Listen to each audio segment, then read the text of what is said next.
On today's episode, I speak with Erica Hornthal about dance movement. It's not actually all about dance. You'll be interested to learn. It's about witnessing the internal dance and how the body maybe wishes to move or is already moving. Welcome to the Holistic Life Navigation Podcast, where we explore life through the lens of somatics. I'm Luis Mujica, a somatic educator who teaches people how to find safety in themselves. Your turn to learn begins now. Okay, I have Erica Hornthal here. Really happy to meet you and get to know you a little bit. How you doing today? I'm doing really well. How are you? I'm good. I was thinking when I was thinking of you being here, I was noticing how much I love. So I used to really not like social media and I would just hid from it. And then right around the pandemic time, I started posting on Instagram. And it's led me to so many amazing connections of so many people. And you're one of those people because I put on a video, a little clip from Lizzo's Big Girls documentary, right? Yep. And it was like your sister's friend that I put the clip on. What was her name? Ariana? Yeah. Yeah. And there was this moment of Ariana being asked to breathe and have this somatic experience. And she just starts sobbing and all this grief comes out. And it was just this gorgeous moment I shared on my feed. And you said, "Oh, I think you know her," and you tagged her sister. Yeah. And I thought, "Oh, I want to talk to you." And I looked at your work and thought, "This is so cool."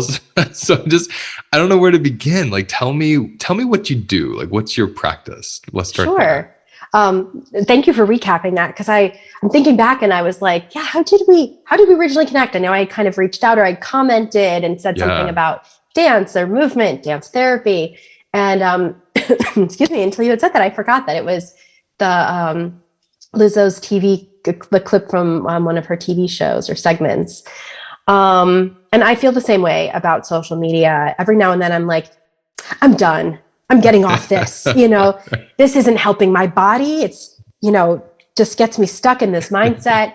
And then I meet someone or a message that I thought would go unanswered gets answered. And I'm like, wait a minute. Okay. Right. I'm going to stay for this. That's right. So, me too. Like, you pulled me back in Instagram. I can't be too right. I try not to attach like my identity to social media. I just try to support my passion, and spread the word. So I guess speaking of that, I am a dance movement therapist. It's very important to me to utilize and help people understand how all of the nonverbal communication, that's housed in our body can help us support our mental health, can help us express things like grief, things like anxiety, any feelings, and good, bad, negative, indifferent. And I think social media in particular has really helped me create this dialogue or narrative around how we can use movement and just all of the movement possible at any given moment in our bodies to support our mental health, right? To change our mood, to look at patterns or how they get stuck, in our mindset. And that I think has been a very powerful narrative. I don't think it's new. It's just kind of redefining what that looks like. See, there's two things you said that I loved. Nonverbal communication, and it's not new, it's redefining. Because movement is ancient. I mean, it's actually very new to not move. And that's what, right? That's what really interests me. Yes, if anything's Western, that is Western. Yeah, that's the most Western thing. Sedentary lifestyle. Sedentary life. And how recent, I mean, I'm imagining really the last like 50, 60 years, like it's super new to sit around. So I guess the first thing I want to ask you is, what was your personal experience that led you into, I'm not going to be a talk therapist, I'm going to be a dance movement therapist. Tell us how that happened.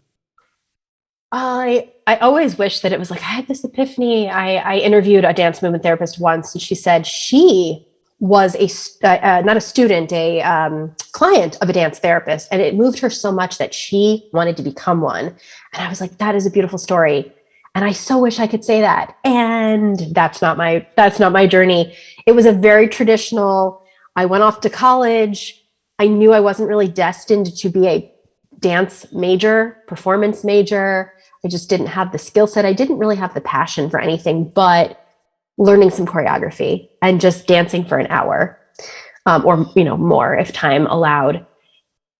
So it was really this need to just hold on and like cling to something that I really loved so much, because I thought, if I don't study this, I'm not going to have the time to do it at all. And I had seen so many people actually give up dance because it was like, well, I'm going to be a doctor now. I don't have time for dance. And I was like, can't we do both? So Mm-hmm. it was really just good timing, the right place at the right time, I guess, where looking at what I wanted my career move to be, like what major I was going to choose. And a professor that literally said, you can have both. You can be a helper, you can be a healer, you can be a scientist, and you can also be a dancer. Mm. And I didn't know what that meant. I didn't know what it looked like. She introduced me to this world of, at the time, dance and medicine, which has now become more of an arts and medicine or arts and healthcare foundation. But it led me to dance movement therapy. She actually said there is a practice, there's a field. It's younger, but it's still been around since the 1940s in the US, and it might be exactly what you're looking for. And it really was. I'm still learning it. It is very different now in my mind than it was when I went through school. But What changed? What's different for you? I think as a product of our systems of academia, it was very much like, here's the definition, you must stick to it. Yeah. And I really pounded the words, like the actual definition as stated by, our governing body. Dance movement therapy is. And I kind of like shamed myself a little bit when I was like, oh, I messed it up. Oh, that's not the right word. Mm-hmm. And then I realized that nobody even knew what I was saying anyway. There were so many That's people that were right. like, what's psychotherapy? Oh, what's integration? And I was like, well, why am I using these words if nobody relates to them? So I think once I really started to explore what dance movement therapy was for me and in my practice with my clients, it opened up this world of accessibility. And now it's really about making this field that unfortunately not a lot of people know about a little bit more mainstream in just the way that we approach movement and dance and mental health. So I get lit up at the idea of defining it based on our own experiences, right? Mm. I love that because as a somatic therapist, more of an educator now, I don't do as much therapy, but as a somatic therapist and educator, early on, no one knew what somatics was. Like you would talk about it and it was like, I don't get it. Like, do you give any strategies? Like, do we talk about like what they couldn't Right. get it. So I too had to find my own mythology and words and language based on how I experienced it to kind of project and help people understand it. So you tell us through your body, how Mhm. do you experience dance therapy, movement therapy? What is it like for you? Well, I can speak in two ways, I guess. One, as the client, because I do currently see my own movement therapist, Nice. and as the practitioner. So I think starting with my own experience as a client, or even a supervisee as I was becoming a practitioner, Hmm. and I still seek supervision. So for me, it's defocusing, decentering my propensity to be in my head. It's reminding myself that I am a body, and Mm. that while my mind does wonderful things, it also gets me into some trouble. And it's not always super helpful. Hmm. It can be, but sometimes it has the opposite effect, if you will. And it's just a reminder, to reference, to resource my sensations, my feelings, my body. It's also giving myself permission to pause, to recognize that I don't have to solve everything through the mind, that I can kind of feel my way in, to think my way out. Mm. That's what it's been like, I think, mostly as a client. So I'm going to pause you there. Let's pretend you're the client. You're walking into the door. Are you in a dance hall? Are you in a room, like an office? Tell us the environment. So the environment that I go into as a client is very much, I think, what you would think of with regard to a talk therapy room. Hmm. There is her office in particular is kind of a rectangle, so there is space to move. But I gravitate towards making myself comfy on the couch and sitting across from my therapist in her chair as well. And for me, it's really just getting comfortable in my body while we're talking. We don't, in our sessions in particular, we don't do a lot of like, let's get up and move. It's very much like, where's this coming up? What are you feeling as we're talking about this? It's a lot of tracking what's going on. Exactly. Tracking, it's pausing. It's, we do some IFS work. So it's kind of like, where's that part? What do you feel? What's it saying? You know, so it's a mixture. Dance therapy is kind of the modality, but it's always mixed in with some type of maybe more traditional, if that's the right word, you know, psychotherapy approach. So it could be CBT, it could be DBT, it can be, you know, person-centered. Hers happens to be more IFS oriented. And that's it. I mean, that's really what our sessions are like. And it's also like, if I need it, I can ask for it. You know, I can say, you know, I'm really feeling the need to lay down. And I know she would be like, okay, make yourself comfortable. You know? So where does dance come in there? You know, I think dance is this more general, kind of inherent, intuitive way to express ourselves. So while there are plenty of dance movement therapists, I mean, myself included, I definitely will use dance from time to time. It really depends on the client. Dance for me is this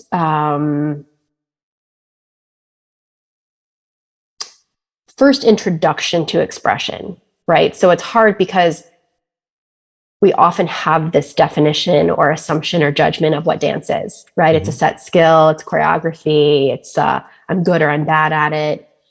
And, you know, dance, I really see it as like our first language. You know, we don't express ourselves through words or formal words, but from even before we're born, there's this dance of life, you know, cells dividing, blood flowing.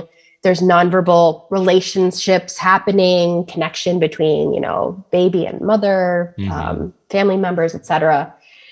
So for me, like that word dance is really just remembering that that's how we started, you know, that the dance of life, so to speak, is kind of how we move through the world, and that we can add dance, right? We can use dance as a way to express or feel better. But for me, it's like just noticing what dance is happening on the inside. So the dance of my mind and body, you know, the dance of the mind-body disconnect, or right, rediscovering how they're connected. That's what it is for me. When for you as the therapist, when does it does it cross over into let's get up and move, or how does that want to physically express itself?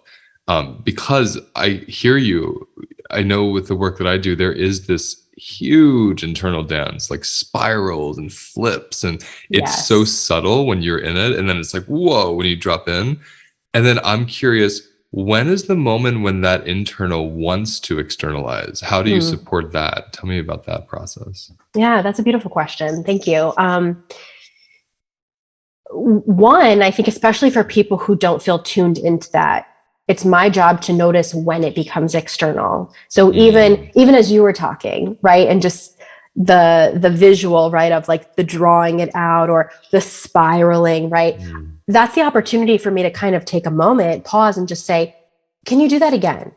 Or can you just notice what you just did, right? Because I'll hear like, I don't know, I can't really describe it. And I'm like, okay, well, what's this?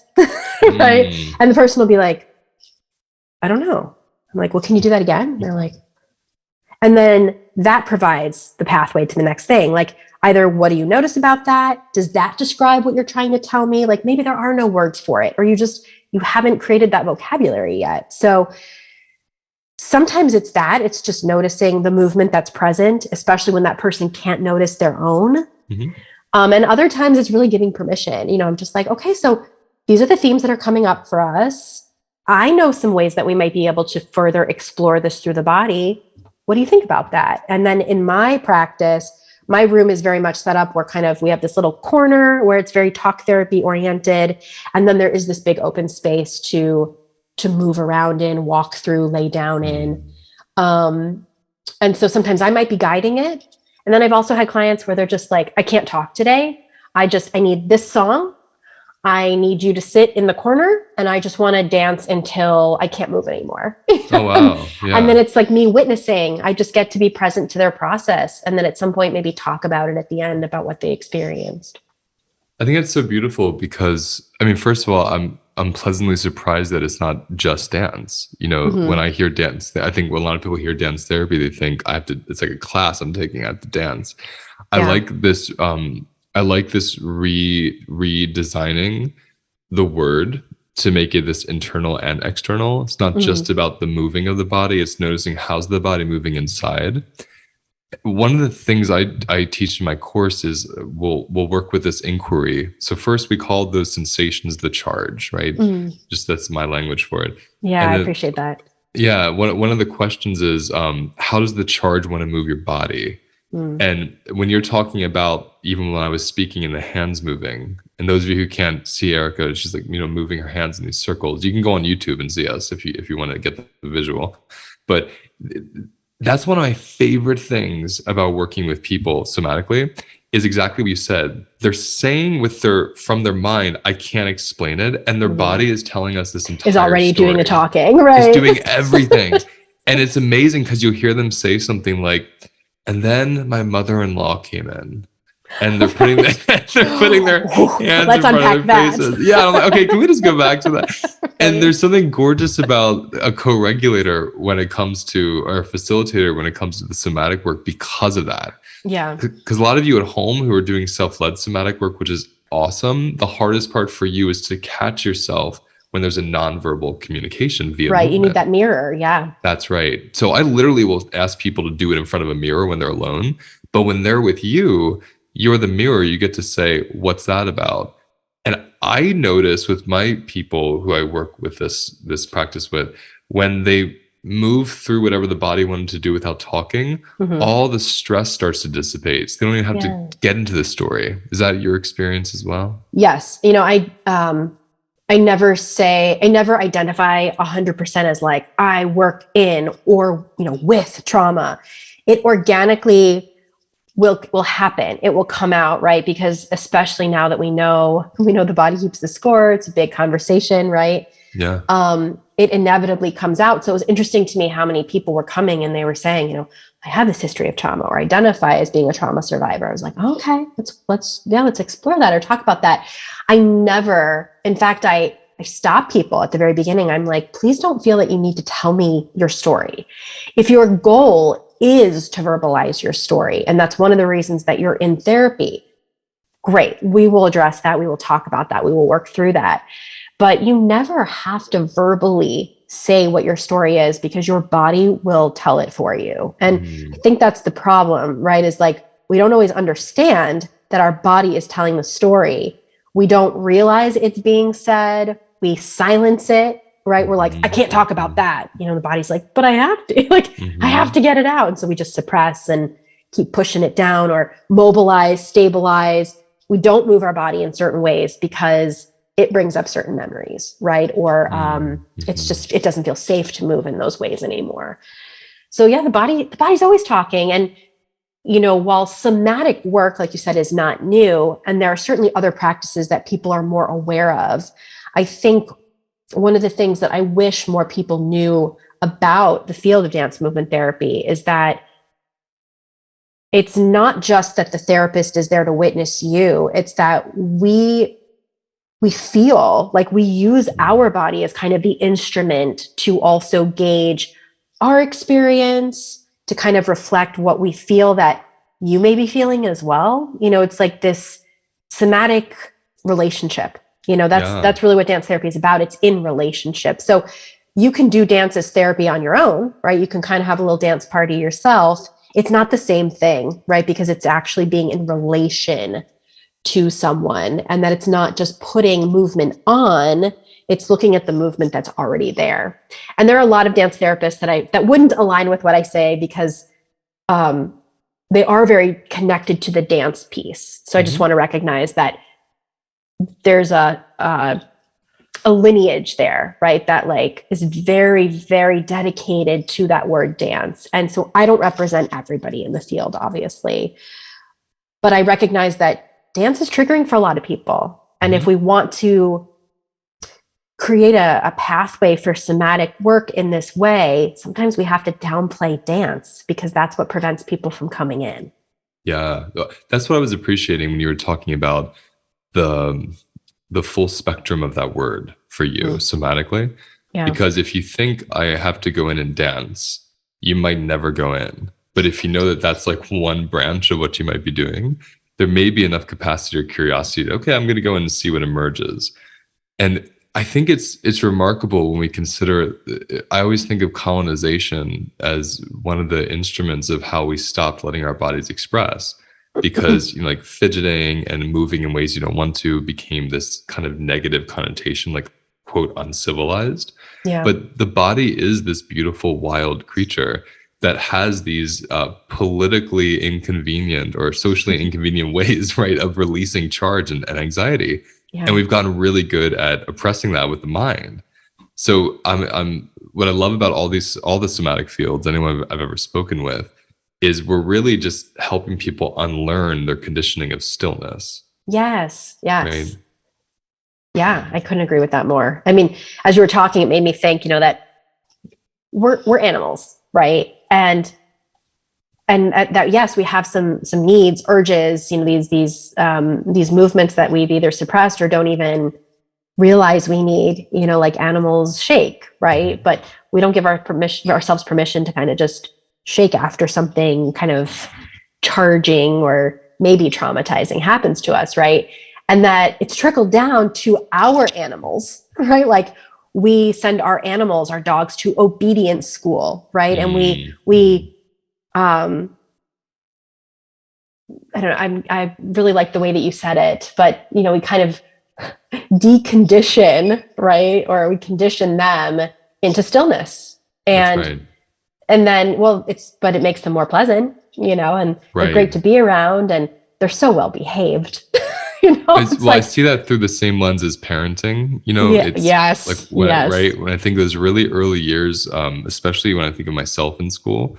My daughter's school is a little different now. They're more somatic. But when I think of school when I was growing up, if you were moving when a teacher was reading to you, that was like, no. Like you would get sent to the corner sometimes for fidgeting. Yeah. So there's such a connotation, a negative connotation with moving, Yeah. which really means we're being removed from the sovereignty of our own liberated body, like to do what it wants to do. Yeah. And I love that you brought dogs in, because people will often ask me, well, why are we the only animals that do this? And like, we're not. Like other animals actually can, like circuses, great example of where humans can condition animals to go against their desired movement. Yeah. So any animal can be conditioned. We're the ones doing the conditioning, and we live in that social, container where we do that. Yeah. Yeah.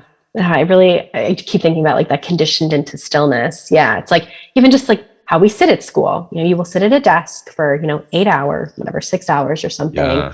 Yeah. We will have some breaks, right? You can go run around for 45 minutes, but no more, Right. And that, only until sixth grade. Right. Yes. Yeah. I'm like, done. Why don't middle schools have playgrounds? Why don't colleges have playgrounds? Like, why don't we, now we've got parkour, which is great, but it's like, yes. Because I think it was built out of that need of like, yes. well, we need jungle gyms too, And it's so funny. That's where I'm going after this interview. Oh, nice. I'm driving my daughter and her friend to parkour. That's awesome. Yeah. It's like, we forget how much our bodies need to move. And then we wonder, like, why do I have trouble focusing?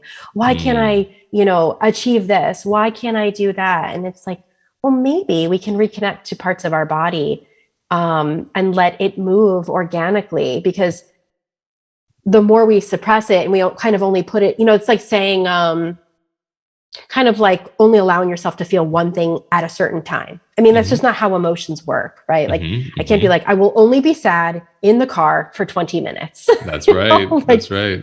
It's kind of the same thing with movement, and then if you only move at certain times, those will be the times that those emotions come to the surface, and they won't be opportune. They won't be. I just want to pause that. I want people to hear that again. If you suppress movement and you only move at certain times, that's when emotions come to the surface, and Mm-hmm. it's usually not opportune. I think that's a really wise piece for us to feel into, Mm-hmm. because that's huge. Then, and this is why another reason we condition stillness, because stillness suppresses emotional expression as well. Mm-hmm. And so if there's some movement happening and an emotion comes up, we're going to think, ooh, that's not good. I'm not going to move that part of my body again. Yeah. That's important to feel, right? Yeah. Thank you. I know I bulldoze myself sometimes where I'm like, yes, let's just pause for a moment. And stillness is powerful. A lot of us can't be still, but again, recognizing that there is movement in stillness. We're never Mm. actually still. Hmm. And actually that sometimes that's the way that I help clients find stillness, right? I Is like love that. through movement. Like find the Hmm. movement that's actually happening in your stillness, because meditation isn't about no movement at all. It's you can never be in complete silence because there's noise, there's rhythm, there's pumping. Hmm. So, just redefining what some of these terms are for us. Stillness must be stick straight, confined, dance freeze, nothing. Well, then you can't breathe, and you can only do that for so long until you have to take a breath. And then guess what? There's movement. I love that you just went to the breath, because I was going to say for everyone listening to even try this right now and just feel inside of your body in this moment, even though you're probably sitting still listening to this, Mm-hmm. and just notice all the movement, like when you breathe, the way the lungs and the ribs stretch, and sometimes the stomach gurgles, and maybe you feel like an energy coursing through you. And what I love is back to that inquiry I was talking about with the charge, when we notice that movement, just asking the movement, do you want to move me? Because sometimes it does, and we're, like you said, we're conditioned against that. Other times it doesn't. Other times it's so lovely for the external body to be still and the internal body is having its dance, and just Mm-hmm. to be the witnesser of those states, I think is so beautiful and special. Yeah, um and not modeled, because like you said, I mean, if our kids are spending most of their time in school, and the narrative is don't move, sit still, be good, good, then we're and stillness silence. being associated right there. Right. Then we're silencing our own needs. And it's no wonder that we have kind of a mental health crisis, especially among, the younger generation. So tell us how to get in touch with you. Where can people find you? Well, contrary to how we feel about social media, you can always reach out to me on social media. I tend to be more active now on Instagram, and my handle's the therapist who moves you. No surprise. No surprise. But more traditional approaches, website, ericahornthal.com. I'd love to connect with people just like this. It's just like having real organic conversations. So I encourage people, if you have questions or just want to kind of dive more into this topic, don't hesitate to reach out. That's awesome. Thank you for taking your time with us just to introduce this new modality, this somatic modality that some people are just going to love the idea of. Other people will be scared. And when you think about moving with a therapist and that scares you, that's a great sign that it's like, maybe I should try that. Right. There's probably a Lean party that into really wants that. to, yeah, lean into that Yeah. charge and let it move you. But I really appreciate the conversation and your work, my friend. Thank you. Thank you. Me too. It was really lovely to speak with you today. Okay, you take good care. You too. Bye. That's the end of today's episode. Now let's take a moment to notice where we feel the episode in our bodies. Close your eyes. Take a breath. And let whatever wants to come up, come up. And remember, those sensations hold the wisdom that we're looking for. If you want to go deeper, visit holisticlifenavigation.com.